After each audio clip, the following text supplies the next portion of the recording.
Yo, what's up guys? Happy New Year everyone. Pati sa family ko. Kami lang yun nandito sa bahay magsiselebrate kasi wala yung mga kapatid ko nandun sa Manila. Hindi sila umuwi. Doon na lang daw sila mag-celebrate ng kanilang New Year.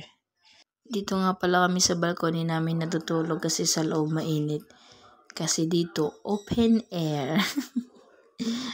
Ang tagal naman ng mag-12, kaya iyon, kwento-kwento muna kami habang inaantay na mag-12 to celebrate the 2024.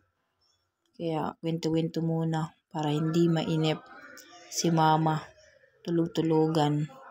So yun nga, dumating na, sinabi ni Angelina, 12 na raw. Kaya si tatay yung nauna sa misa. Mga patay gutom talaga kayo. Charot! Ayun nga yung handa namin. Simple lang kasi kami lang 5 lang naman din dito sa bahay. Kaya simpleng celebration lang to welcome na 2024.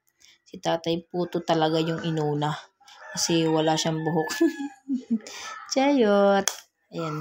Pasensya na kayo guys kung malikot yung camera, yung pag-video ko kasi first time ko talagang mag-vlog. And salamat sa panonood ng vlog ko kahit papaano guys. Thank you and Happy New Year again. And babush!